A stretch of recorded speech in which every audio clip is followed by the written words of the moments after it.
RBI ಪ್ರತಿಯೊಬ್ಬರಿಗೂ 25,000 ದುಡ್ಡು ಹಾಕುತ್ತೆ. ಕಳೆದ ಒಂದೇ ವರ್ಷದಲ್ಲಿ ನಮ್ಮ ಇಂಡಿಯಾದಲ್ಲಿ ಸುಮಾರು 28 ಲಕ್ಷ ಸೈಬರ್ ಫ್ರಾಡ್ ಆಗಿದಾವೆ. ಇದರಿಂದ 22,000 ಕೋಟಿಯಷ್ಟು ದುಡ್ಡನ್ನ ನಮ್ಮ ಜನರು ಲಾಸ್ ಮಾಡ್ಕೊಂಡಿದ್ದಾರೆ. ಈ ಪ್ರಾಬ್ಲಮ್ ನ ಸಾಲ್ವ್ ಮಾಡ್ಬೇಕಂತ RBI ಒಂದು ಹೊಸ ಪ್ರಪೋಸಲ್ ನ ತಂದಿದೆ. ಅದೇನಂದ್ರೆ ಇನ್ ಮುಂದೆ ಯಾರಿಗಾದ್ರೂ ಈ ರೀತಿ ಸೈಬರ್ ಫ್ರಾಡ್ ಆಯ್ತು ಅಂದ್ರೆ ಅವರಿಗೆ ಬ್ಯಾಂಕ್ ಆ ದುಡ್ಡನ್ನ ವಾಪಸ್ ಕೊಡುತ್ತೆ. ಆದ್ರೆ ಪೂರ್ತಿ ದುಡ್ಡನ್ನ ಕೊಡಲ್ಲ.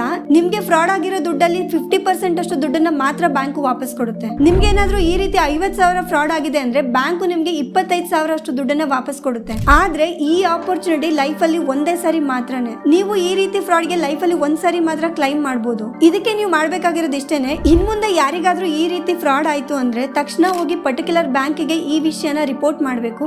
ಮತ್ತೆ ಸೈಬರ್ ಸೆಕ್ಯೂರಿಟಿ ಹೆಲ್ಪ್ ಲೈನ್ 1930 ಗೆ ನಿಮ್ಮ ಕಂಪ್ಲೇಂಟ್ ನ ರಿಜಿಸ್ಟರ್ ಮಾಡಬೇಕು. ಈ ರೂಲ್ ಅಪ್ಲೈ ಆಗ್ತಿರೋದು ಇದೇ ವರ್ಷ ಜುಲೈ 1ನೇ ತಾರೀಕಿಂದ. ದಿನದಿಂದ ದಿನಕ್ಕೆ ನಮ್ಮ ಇಂಡಿಯಾದಲ್ಲಿ ಜಾಸ್ತಿ ಆಗ್ತಿರೋ ಈ ಡಿಜಿಟಲ್ ಪೇಮೆಂಟ್ಸ್ ಜೊತೆಗೆ ಇಲ್ಲಿ ನಡೀತಾ ಇರೋ ಫ್ರಾಡ್ಗಳು ಕೂಡ ಜಾಸ್ತಿ ಆಗ್ತಿದೆ. ಇದನ್ನ ಕಂಟ್ರೋಲ್ ಮಾಡಬೇಕು ಅನ್ನೋದು RBI ನ ಉದ್ದೇಶ. ಇದ್ರ ಬಗ್ಗೆ ಅವೇರ್ನೆಸ್ ನ ಕ್ರಿಯೇಟ್ ಮಾಡಬೇಕು ಅನ್ನೋದು ನಮ್ಮ ಉದ್ದೇಶ. ಈ ವಿಡಿಯೋ ಬಗ್ಗೆ ನಿಮ್ಗೆ ಏನಿಸ್ತು ದಯವಿಟ್ಟು ಕೆಳಗಡೆ ಕಾಮೆಂಟ್ ಮಾಡಿ. ಮತ್ತೆ ಈ ವಿಡಿಯೋನ ಆದಷ್ಟು ಜನರಿಗೆ ಶೇರ್ ಮಾಡಿ.